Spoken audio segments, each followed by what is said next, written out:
Un bon dia, com no, per parlar d'un projecte que va engegar ja fa temps en Lluís Costa. Aquí saludem. Bona tarda, Lluís. Bona tarda. Professor de la Universitat de Girona, persona que coneix molt bé el tema que anem a tractar perquè ja fa anys, allà a Begur, va ser un dels impulsors de la Fira dels Indians, un dels impulsors d'aquesta fira que mostra com l'indiano, que li deien indiano o indià, com li hauríem de dir? Perquè se li diu de les dues maneres. Se li diu de les dues maneres. L'indiano és aquell català que se'n va a finals del segle XIX cap a una colònia, que és l'illa de Cuba. Al llarg del segle XIX. Potser la marxa és més els primers anys del segle XIX. Els primers anys del segle XIX. El que passa que al final ja hi ha un retorn força massiu per un fet... Que està a punt de perdre's la colònia de Cuba. Exactament. Vull dir, la pèrdua de la colònia és absolutament definitiu perquè hi hagi un retorn, que no és un trencament ni molt menys de les relacions entre Cuba i Catalunya, entre Cuba i l'estat espanyol, però sí que realment és un pas definitiu perquè canvien les coses. Per tant, si és des d'inicis del segle XIX, vol dir que passen dues, i fins i tot en alguns casos 3 generacions d'indians o indianos allà a Cuba abans de retornar cap a Catalunya, no? Sí, el que passa que jo diria que l'atribut d'indiano o indià... Seria el primer que se'n va. No, sobretot, més que això, seria des del punt de vista de l'èxit. L'indià o indiano seria la persona que triomfa, que és capaç d'acumular una fortuna i normalment retornar, perquè sempre el fenomen migratori és un fenomen d'anada i tornada, amb una voluntat claríssima de tornar. Normalment l'emigrant, aquell temps i ara també, lògicament, sempre té aquesta voluntat del retorn a casa seva. I en aquest sentit, doncs, l'indià seria la persona que va aconseguir un dels seus grans objectius, que seria enriquir-se o, si més no, pujar en el seu estatus social. Anem a pams. Tots els catalans que marxen i tornen, és a dir, anada i tornada, retornen als mateixos indrets? És a dir, si un va sortir, no sé, de les comarques del Tarragonès, torna a aquella zona o es torna d'una manera indiscriminada? Home, hem de pensar que el flux de retorn, d'entrada hauríem de dir que tornen uns quants, que no tornen tots, i que hem de trencar també la imatge idíl·lica de que anar a Cuba era fer fortuna segur, ni molt menys. Molts moren a l'intent, vull dir que, ostres, fer una travessia d'aquestes característiques que podia durar 2 mesos amb unes condicions gairebé infrahumanes amb els vaixells corresponents, doncs ens permetria escriure, i s'ha escrit literatura, això de la desgràcia, diguéssim. Però amb la pregunta que fèieu, doncs normalment tenen una tendència a tornar als seus llocs d'orígens, naturalment, per bé que el cap i casal a Barcelona i en un moment d'embranzida al voltant de la industrialització pot provocar que hi hagin uns moviments en l'interior del Principat. Ara, el lògic és, lògicament, que tornin a casa seva. Un troba que aquesta ruta que s'està intentant donar a conèixer, popularitzar, fer més coneguda des de Portbou fins al Canà, pràcticament. És a dir, tota la façana litoral catalana, aquesta ruta està plena de restes, sobretot d'arquitectura colonial, no? Però també d'altres coses, potser d'alguna indústria o d'alguna indústria fecunda de l'època. Home, la voluntat d'aquesta ruta d'indians que estem intentant endegar, doncs és posar en valor un patrimoni, jo diria un patrimoni tangible i un patrimoni intangible, fins i tot. I aquí potser procuraria respondre't, que seria allò de dir, hi ha molts costums, formes de viure, fins i tot des del punt de vista musical, des del punt de vista gastronòmic, etc., doncs que tot això forma part d'aquest patrimoni que porten els indians, els retornats a Cuba. I aquesta ruta, aquesta proposta, aquest projecte, és posar en valor amb això i sobretot posar en valor des del punt de vista també del coneixement. Des del punt de vista turístic, jo diria, perquè és una aposta per la revitalització d'un tipus de turisme cultural potent.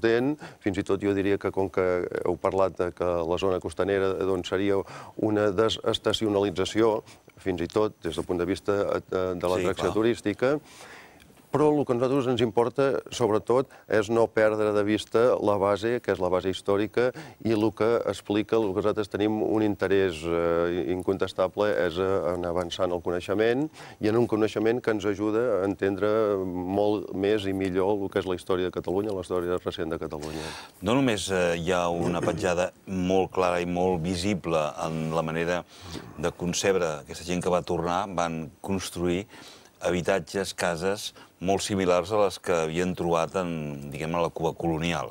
Per tant, de cop i volta comences a trobar-te en moltes localitats, sobretot de la costa catalana, llocs que dius això, com se'ls ha acudit de cop i volta passar-se aquest estil tan colonial, no? I és perquè molts d'ells venien aquí i el que es feien és una casa, com les que tenien a Cuba. Home, i això també té una explicació, a vegades quan estem parlant d'aquestes grans cases, d'aquests fins i tot palauets, etc., que té una explicació que és la voluntat d'aquest indià per fer visible, diguem-ne, aquest triomf, aquest èxit que dèiem, no? Això en Josep Pla, en alguna de les seves obres ho explica, algun dels seus passatges ho explica, doncs és aquesta voluntat, doncs, insisteixo, de que l'indià vol posar en evidència entre els seus convilatans que ell ha sigut una persona que, fruit del seu treball i del seu esforç, perquè no hem d'oblidar que la marxa, la migració a Cuba comportava no només la voluntat de tornar, sinó allò que deien 5 anys d'esforços i una fortuna.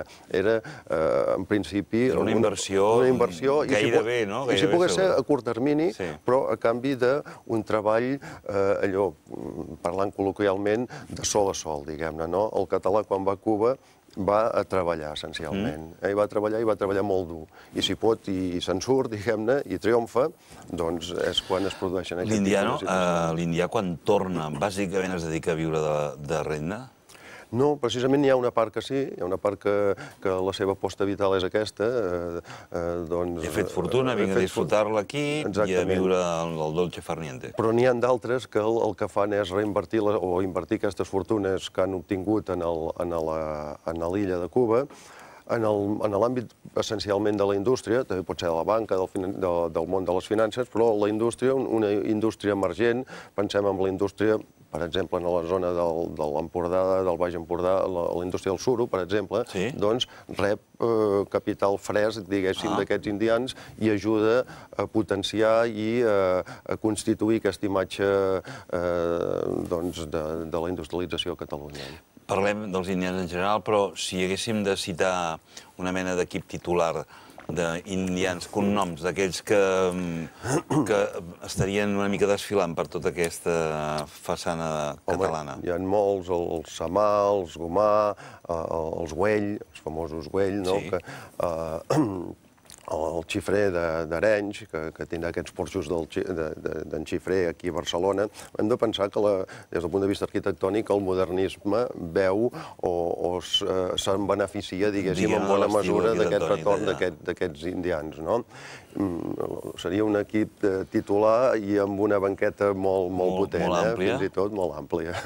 Per cert, indianos i no indianes, perquè no hi ha casos d'èxit femení o era una època en què era difícil, com a dona, anar a fer fortuna i tornar?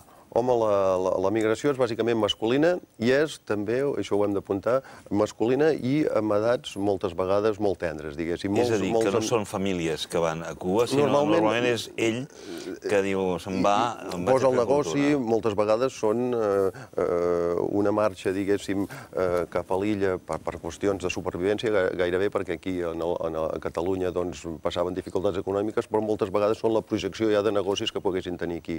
I el sistema de migració és aquesta que s'ha conegut, una migració en xarxa, que era marxar, diguéssim, l'emigrant, un primer migrant, i després, bueno, això potser, si ho reflexionéssim i ho penséssim, ho podríem aplicar a moltes emigracions actuals, que seria després reclamar altres membres de la família, però normalment, insisteixo, no eren la dona, sinó que solien ser fills, veïns, amics, etc., no? Unes vegades que sí, també, i a vegades es constituïen les famílies allà. Clar, això és el que anava a preguntar, és a dir, la majoria, si es passen un grapat d'anys, acaben fent família allà i per tant ja Bueno, són no era dues gaire generacions. normal, de totes maneres, que hi hagués un vincle, que s'establís aquest tipus de vincles. Perquè, evidentment, s'havien d'ajuntar amb dones cubanes, no? Una cosa és el tema, que seria molt llarg d'explicar, del tema de l'esclavatge, no? Que hi hauria una certa relació, fins i tot jo diria carnal, des del punt de vista aquest amb l'àmbit de l'esclavisme, i algunes que retornaven i en alguns lligalls i en alguns actes notarials hem pogut veure que en els testaments post-mortem, doncs, alguns d'aquests indians fins i tot en els seus béns hi consta algun esclau o esclava. La idea seria aconseguir aquesta espècie de mapa-ruta amb més d'un centenar, jo he vist un centenar de punts marcats en la geografia, sobretot de comarques del litoral, des de l'Alt Empordà fins a la Ribera de l'Ebre, i que hi hagués, diguem, una mena de lligam entre aquests diferents indrets i que la gent pogués fer rutes. Igual que fa la ruta del modernisme per la ciutat de Barcelona, pogués fer aquesta ruta, diguem, del nou modernisme dels indians en diferents comarques o en diferents indrets. Nosaltres pensem que això pot activar enormement, diguéssim, la proposta i l'oferta turística, diguem-ho així, que de manera paral·lela, insisteixo, ens ha d'ajudar a avançar en el coneixement, però sí, efectivament, això pot ser, no seria una ruta a fer a un dia, ni molt menys, però sí que la idea, i entenem que la Generalitat de Catalunya hi té interès en aquest projecte, doncs seria poder presentar i oferir aquest producte tan important per a la història de Catalunya, aquesta història tan important per la història de Catalunya, que ens ajuda, insisteixo, a partir del passat a entendre el nostre present, i si em permet, fins i tot jo diria, projectar el nostre futur a partir del coneixement d'aquesta realitat. Alguns d'aquests indrets, més que centenaris, ja deuen haver canviat diverses vegades de mans, no? És a dir, en aquest aspecte, el fet que aquests llocs pertanyin a qui pertanyen, com se solventaria?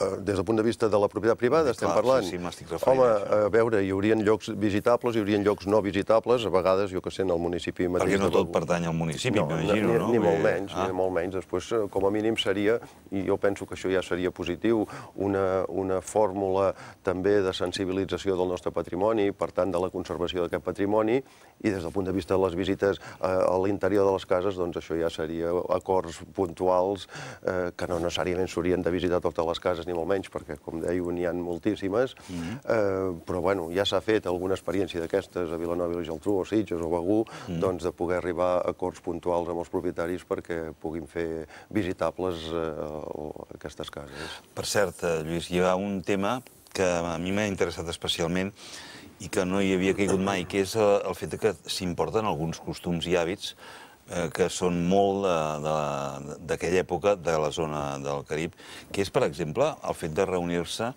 en indrets molt concrets, tipus club social, tipus club esportiu, tipus casal, etc. Això no existia a Catalunya i, en canvi, existia aquesta tradició del club no només d'homes o com un club Bueno, això seria un dels fumadors, no? Sí, sí, seria un dels costums, entre molts altres. És que hem de pensar que, evidentment, encara que la migració pugui ser més o menys llarga, a vegades relativament curta, la impregnació, diguéssim, d'aquest tipus de costums, des del punt de vista també d'això, de fumar cigars abans, o de menjar xocolata, o jo què sé, o fins i tot del tema de l'havanera, etc., doncs que van arrelant aquí i que ara ja forma part, diguéssim, de la nostra realitat aquí a Catalunya.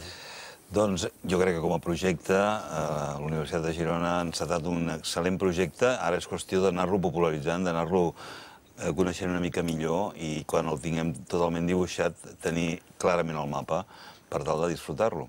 Home, hi ha molta gent que hi estem treballant, hi ha aquest grup de recerca que dèieu de la Universitat de Girona, el grup de recerca Comunicació Social Institucional, hi ha una xarxa d'investigadors repartits per tot Catalunya, que hi tenim un contacte directe i quotidià, diguéssim, i de gran amistat, jo diria fins i tot, i una cosa que ara no tindria massa temps per parlar, però també hi ha tota una xarxa constituïda a l'illa de Cuba, d'investigadors cubans, que tenim una relació allò molt, molt directa també, amb trobades que fem periòdiques, coses, amb jornades, amb congressos que s'han anat desenvolupant a la Universitat de l'Havana, on hem signat un conveni amb la Universitat de Girona, i totes aquestes coses van sumant i penso que pot arribar quallant i fent que aquesta ruta sigui una realitat. I quin munt de cognoms catalans que troba un quan se'n va allà a l'illa. Efectivament, efectivament. Lluís Costa, gràcies per venir i explicar-nos-ho. Tant de bo, aviat puguem veure-ho ja fet realitat. Moltes gràcies a vosaltres.